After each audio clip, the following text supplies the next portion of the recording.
I woke up to my face placed against Iwa-chan's bare chest, just like last time. The heat from our bodies made our skin stick together, so my face was linked with his chest.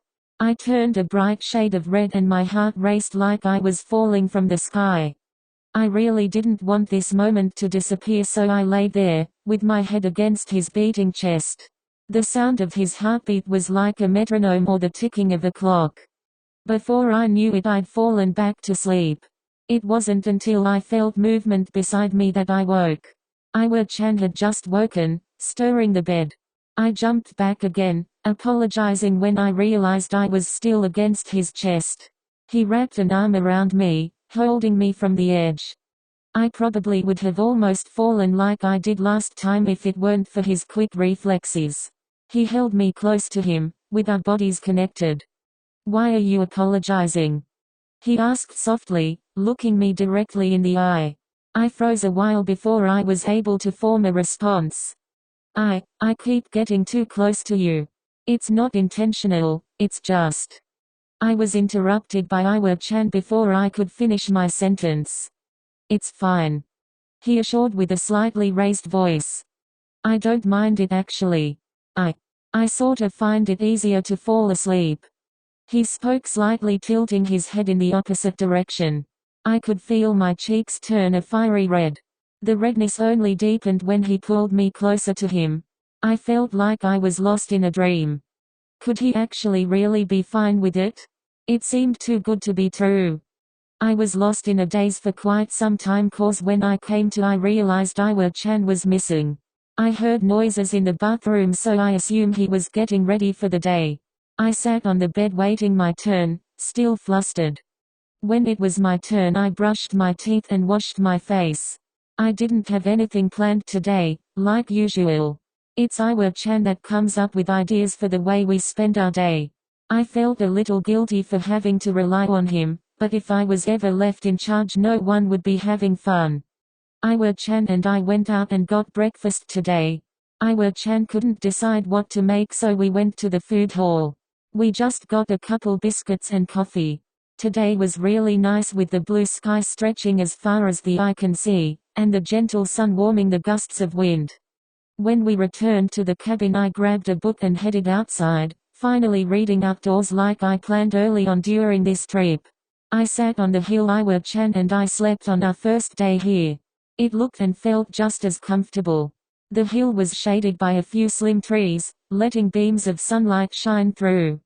I focused my attention on the words of my book. The story I'm currently reading is about a historian figuring out the secrets of aliens. He got too deep and involved himself in things he hadn't originally intended on. I'm really enjoying it so far. I spent so much time lost in the book I didn't even notice Iwa-chan sit beside me. I was startled when I caught sight of him. He sat there and grinned at my reaction like it was his intention. "You seem to be very invested in that book, is it any good?" he asked, adjusting his position to look at the pages on the book. I nodded, with my gaze caught on him. He looked stunning in this light. It felt surreal hanging around him. The way he makes my heart race, the overjoying happiness he gives me, just all of it, it's something I never could have imagined. That reminds me. I still have that book I borrowed from you. Do you find it interesting? I was curious about his answer. What I've read so far, yeah. I haven't read much of it yet though, he admitted, laying back on the grassy hill. You can keep it as long as you want. I didn't mind if he kept the book. It would actually make me a little happy. I would love to hear his thoughts on it once he finishes it. You sure? He questioned, raising a brow. I nodded once again. Well, okay, he responded and then went quiet for a while. I can't believe we have to prepare to leave tomorrow. It hardly seems like any time has passed at all. Is it really that time already? Will you I started, then shied away from speaking further. Will I, what? He asked, elevating his head slightly. No, it's dumb. I waved my hand a little, hoping he'd let it go. I still want to hear it. He leaned up and sat there with a smirk, waiting expectantly. I pouted a little but just decided to ask him anyway. Will you still hang out with me after this trip? I forced out, playing with my fingers shyly. He let out a breathy laugh and wrapped an arm over my shoulder. He pulled me towards him, and held me tightly. Of course, he said reassuringly. I felt comfortable in his hold. I didn't want it to break but it did, and sooner than I expected Iwa-chan stood from the hill. I'll be back in a sec. Wait here, he informed as he made his way to the cabin. I watched him until he disappeared behind the door. I was really curious about what he was doing but he wanted me to wait here, so I did. I returned to my book and continued reading. A few minutes passed and I heard the creak of the door. I turned my side to it and saw Iwa-chan making his way to me, with 2 cups in hand. He handed one to me and I accepted it gratefully without knowing the contents. I eyed the cup wondering what it was. Iced tea, he said, taking a seat on the hill once more. He took a sip of his and I followed behind, setting my book in the grass. It tasted delightful. The light sweetness mixed with the gentle air was really soothing. This would definitely make it on the list of things I do when I return home. Is this something you do often? I asked, looking up at Iwa-chan. Drinking iced tea outdoors, that is. I do it occasionally, he replied, looking off into the distance. Usually when I'm away from my friends. It's a good way to relax. I see, I said in understanding as I turned my gaze to my half-empty cup.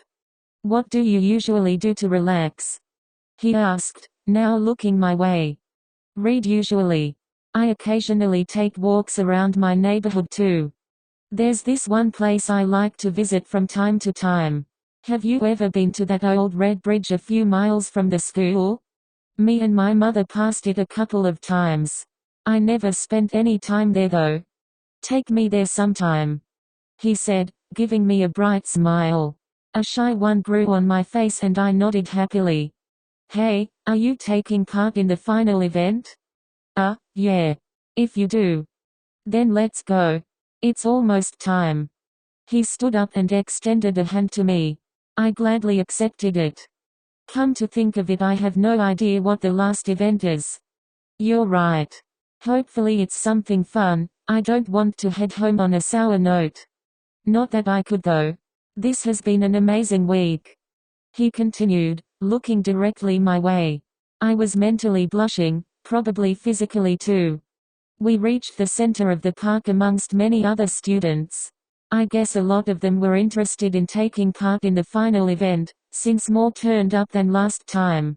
I caught sight of one of the teachers standing on a log to heighten themselves above the students. All right, quiet down everyone. As you all know, this wonderful trip is soon coming to an end. Today will be the last activity. We'll be heading into town and treating you guys to ice cream and bowling. I know bowling might not be up your alley. She chuckled to herself. Me and several other students couldn't help but to smile, some even laughed at her joke. But just give it a chance, I just know you'll have fun. And if you still decide not to play, you can tag along and hang out with your friends or something. She finished. A lot of them were excited, I know I was. There were so many people going that they had to take a few buses. Iwa-chan sat in the seat beside me. I was happy, very happy. He seemed like someone I could truly rely on. He always seemed to be there for me. We drove a few minutes and reached the town. We stopped at our first destination. It seemed to be a pretty popular ice cream shop. It was a bit chaotic with everyone trying to enter since there were so many of us. The school definitely had enough funds to treat everyone though. As the crowd calmed and people started receiving their ice cream, Iwa-chan went up and got one for each of us. We sat on a bench off to the side, away from all the commotion. They told us all to meet up by the buses in 10 minutes, so we had a bit of time. The ice cream was pretty good. It wasn't anything special, but it definitely did well to combat the scorching sun. On our way back to the bus, I ran into the leeches who threw stones at me. They would have attacked me right then and there if it weren't for Iwa-chan's presence. I wanted to hug him even though he didn't do anything. Just having him there made me feel safe. As the guys got on the bus they locked their sights on me. I hope they lay off of me at school. I really didn't need them attacking me. When we finally returned to the bus we took our seats, with him sitting next to me again. It took about another 10 minutes to reach the bowling place the teacher mentioned. During that time Iwa-chan and I traded some really foolish jokes of things we saw in sight. I couldn't stop cracking up at how bad they were. Iwa-chan was smiling the whole time as he watched me struggling to hold back. This would most likely turn out to be a great day. I was already having a good time. Bodies flooded through the doors of the buses as everyone eagerly exited. Many of them were just on the trip to hang out. I'm actually looking forward to bowling, even though I probably suck at it. Me, Iwa-chan and a handful of other students followed behind the teachers and instructors as they headed into the tall building. The outside had a flashy sign and was well decorated. The area had the same smell of the outside of a mall. The lighting changed as we entered through the glass doors. The place was dim. You could still see everything there, it was just a little dark. A teacher walked up to the guy behind the desk and showed him a card. He nodded, then the teacher came back to our side. "All right, let's get bowling," he shouted with a clap. There were several lanes to play in.